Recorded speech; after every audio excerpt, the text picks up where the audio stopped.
You're all very welcome to the Sinn Féin stand at this year's National Ploughing Championships, and I'm delighted to be here along with Martin Ferris for the launch of the report that Martin did for the Oireachtas All-Party Committee on Agriculture, Fisheries and Food. And I think this report, coupled with our presence here this week at the ploughing match and our presence over the past decade, shows the commitment that Sinn Féin have for farming, for rural communities and for fishing in the island of Ireland. And that's one of the reasons why, when we got the opportunity to go into the executive, we picked this department, because we recognised the very uniqueness about agriculture and about the need for our farmers and rural communities to work together on this island, to work together and to take on the world. And we've had too much of competing, of working back to back, north and south. Those days are gone. We need to work together in this island for the benefit of our farmers and rural communities. And at times it doesn't be easy, and you know some of the things that have happened over the past couple of years.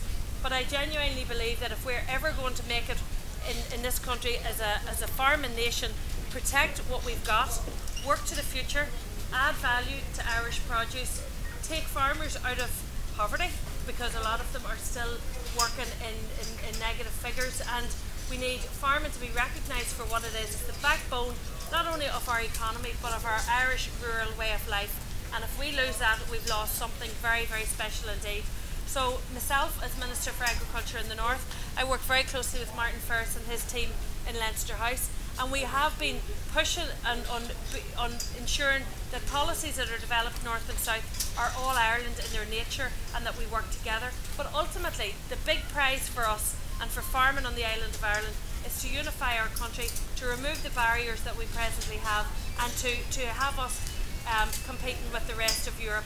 There are obviously differences on either side of the border. We have to remove those, and we have to create a level playing field for all our farmers. And we need to work together to ensure that the profits and the benefits of our labour is fairly distributed. Because for years we've seen a situation where farmers have been at the very end of the food chain. They've received bad prices, and combine that with high input costs, people are gradually drifting away. We want to stop that drift. We want to encourage more young people into farming, and we want to give them hope and give them a better future. So I'm delighted to be here to introduce TD Martin Ferris, and he's going to say a few words about the report.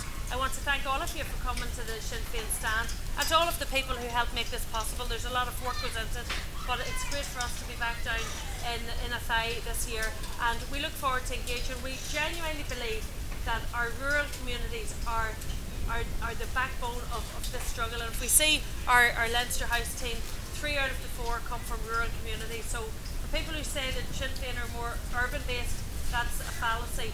Our TDs are from rural communities, our ministers are from rural constituencies, and we believe in building a future that involves a united Ireland, and that will be a better future for our farmers across the island. So, Garmila Mayagav, thanks a million for coming along today, and I hope you enjoy it.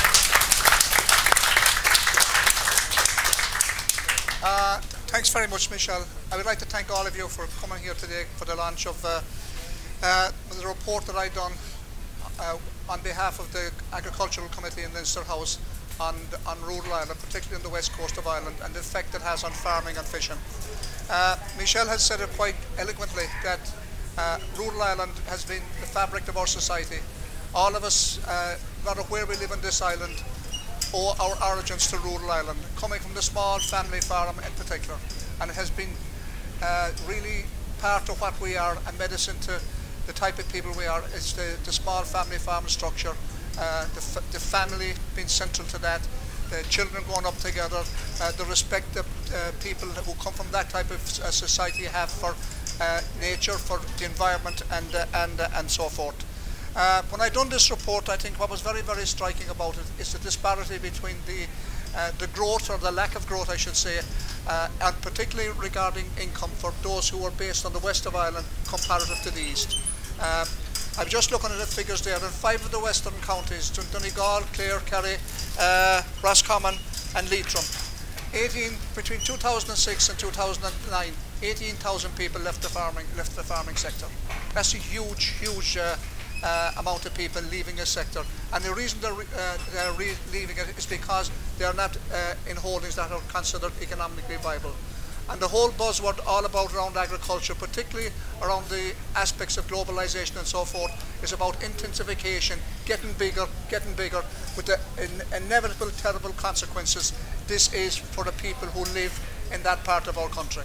And if you keep getting bigger and bigger, the population getting smaller and smaller, people leaving rural communities, leaving coastal communities, the knock-on effect is terrible, because you're forcing people who no longer have employment in those sectors into big urban centres with the social problems associated with this, with the lack of a proper infrastructure and so forth. I'm delighted to say there's one man here in particular today, and I'm looking down at him, that's Phil Healy from Oireachtas, who's been a great advisor to me down through the years since I got involved, particularly as a spokesperson for agriculture. He's the one man in particular that has a tremendous social conscience, and he has brought that into, in his advice to me, has brought that into how farming should proceed. It's all about a social conscience. It's not about getting bigger, not about intensification. It's about producing good food. It's produced with a decent standard of living at a reasonable, respectable price for people who are going to benefit from it. And it's about caring for your neighbour, caring for your community, and caring for your country. So, Phil, thanks very much for being here. I'm delighted you're here. It's you're a great friend to me all down through the years, and a great advisor as well. Michelle, thank you. Michelle mentioned about the United Ireland aspect of what we're about. It is essential to the people of this island that we have a single economy, a single police force, a single political system. There's only about 5.5 million people here. That's what we need, and we need to be working together. It doesn't make any sense to have two departments of agriculture, to have two economies, to have two police forces, to have two armies, to have two political systems. It makes no sense whatsoever on an island of this size. We need to maximise what we produce in this island for the benefit of the people of this country. We need to exploit the resources we have in this country for the benefit of all the people of this country. And we need to challenge and take on the so-called status quo that is out there, that is effectively creating a two or a three system to suit themselves. So I'm delighted you're here. There's a copy of the report here, anybody who wants to read it. It's quite striking reasoning insofar as it shows the disparity and the decline, the huge decline there is in the farming income in the west of Ireland in particular, because that's what it dealt with. I'm quite sure there's a decline in farming income right across this island, but as this dealt with the west of Ireland, it is quite alarming. Thank you very much for coming, and all the best to you all. Thank you. It's all your problem.